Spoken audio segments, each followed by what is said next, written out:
kebahagiaan itu adalah absolute good cirinya. Absolute good itu kebaikan puncak, itu kebahagiaan.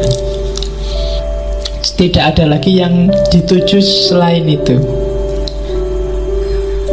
Itu sambungannya yang kedua. Karena kebahagiaan adalah tujuan hidup.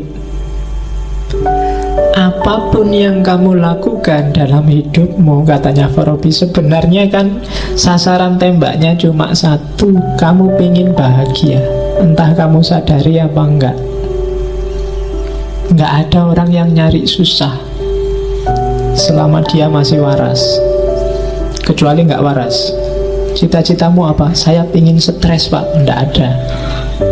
Semua orang ingin bahagia. Saya ingin depresi, Pak. Enggak ada. Saya ingin gila, Pak. Enggak ada. Setiap orang secara fitrah dia pasti ingin bahagia. Dan kalau sudah bahagia selesai. Dia enggak ingin apa-apa lagi sesudah itu. Maka dia disebut absolute good.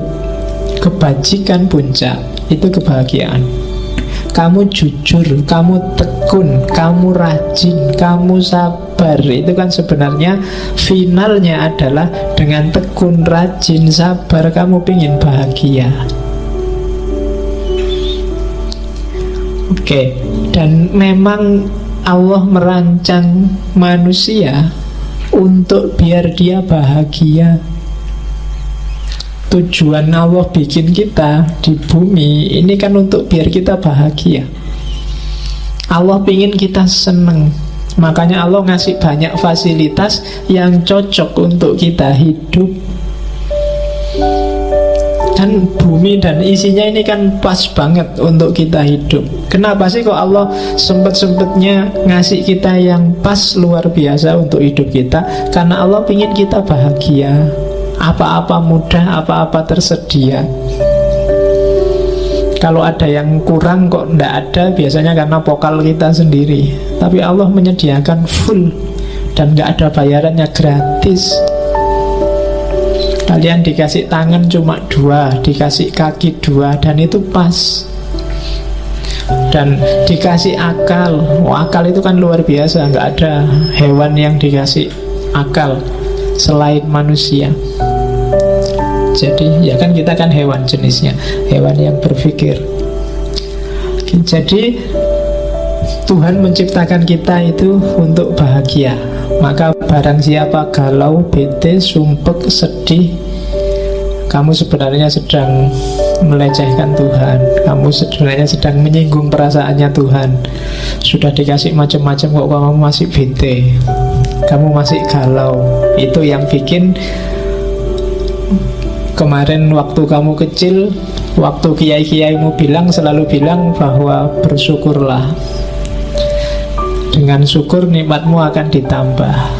Karena seandainya akal kita normal, sebenarnya melihat semua fasilitas dari Tuhan tadi, pasti kita akan bersyukur dan bahagia. Seandainya ada masalah sekalipun, ya mungkin setiap orang tidak ada yang tidak punya masalah. Kalau di persentase, mungkin masalah hidupmu itu tidak ada 10%-nya nikmat dan kebahagiaan yang kamu dapat dari Allah. Silahkan kamu tulis nanti pulang dari sini, sebenarnya problemku itu apa sih? Tesis yang tidak selesai-selesai, atau skripsi yang tidak mulai-mulai, atau apa. Itu ke problem-problemmu kan seputar-seputar itu aja. Pacar yang nggak dapat-dapat, atau yang sejenis itu kan. Lu itu kalau di persentase dari 100% variabel hidupmu, paling nggak ada 10%-nya.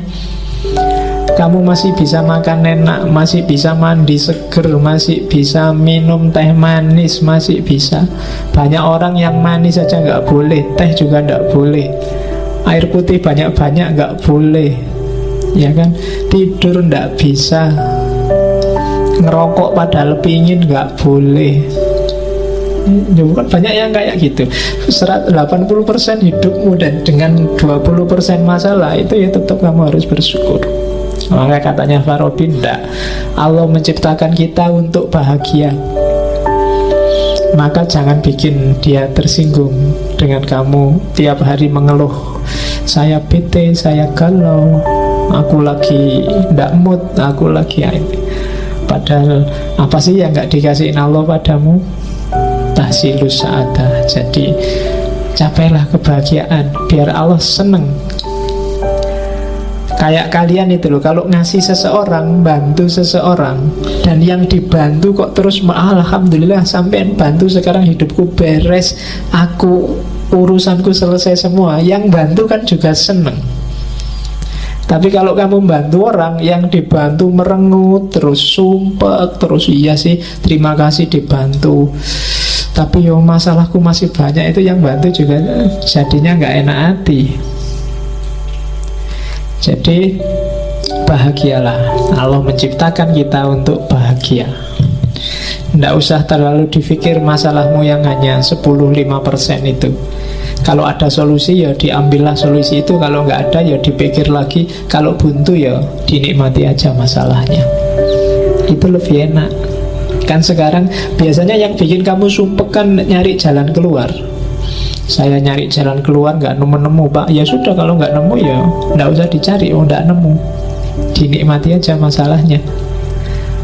Tesis nggak selesai-selesai ya sudah, ditunggu aja. Sopo ngerti dapat surat peringatan. Loh ya kan, kalau dapat surat peringatan kan nanti gerak sendiri. Oke, jadi yang kedua itu. Yang ketiga rumusnya dari tahsilus sa'adah, semua yang membuat seseorang bahagia itu baik. Tapi semua yang bikin kamu galau, bete, itu kebalikannya, pasti tidak baik. Kalau tesismu nggak selesai-selesai, itu pasti tidak ada yang tidak baik yang sedang kamu jalani. Mungkin kamu males, mungkin kamu nggak tertib, mungkin kamu ogah-ogahan, mungkin kamu mismanajemen waktumu, pasti ada yang salah. Dan itu membawamu pada ketidakbahagiaan. Dan semua yang membuatmu bahagia itu pasti baik. Kok ada yang tidak baik tapi membuatmu bahagia, hati-hati, awas ketipu. Itu jebakan. Hakikatnya dia jelek. Misalnya, Pak, kemarin saya nyontek, akhirnya nilaiku A, Pak. Oh itu iya, nilaimu A, tapi hati-hati. Dalam praktek hidup yang sejati, awas keliru.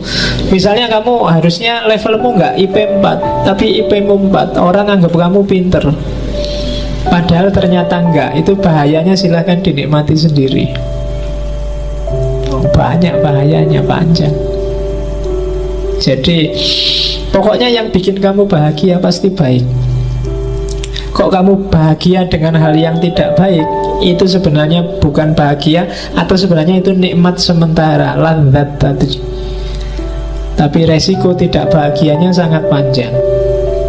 Nah, oke.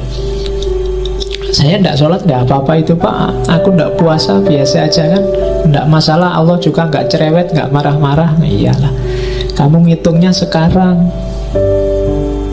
tapi mungkin ada efek yang tidak kamu sadari. Karena ketika Allah nyuruh sesuatu, itu mungkin rahasianya tidak sekarang saat ini, tapi ada skenario yang dibikin sendiri oleh Allah untuk mekanisme hidup kita. Karena Allah pasti tidak butuh sholatmu, tidak butuh puasamu, tidak butuh zakatmu. Jadi segala yang membuat bahagia itu pasti baik. Atau kebalikannya, kalian melakukan kebaikan kok tidak bahagia ya Pak. Ketika kebaikan tidak bikin kamu bahagia, berarti ada misunderstanding, ada pemahaman dan pengetahuan yang belum kamu jumpai. Kayak di Plato kemarin, saya jujur Pak, tapi kok sumpek gini hasilnya Pak. Kok malah rumit hidupku. Harusnya jujur itu bikin bahagia, tapi kok bikin aku malah galau. Ada yang keliru dalam pemahamanmu tentang kejujuran dan kebahagiaan dari jujur. Konsepmu mungkin salah. Mungkin bahagia menurutmu apa? Atau jujurmu itu jangan-jangan bukan jujur yang sejati, tapi jujur yang terpaksa. Atau pasti ada yang keliru. Pokoknya rumusnya katanya Farabi, perbuatan baik hasilnya pasti bahagia. Rumusnya di situ. Semua yang bikin bahagia pasti baik. Kalau ada yang enggak, pasti ada yang salah.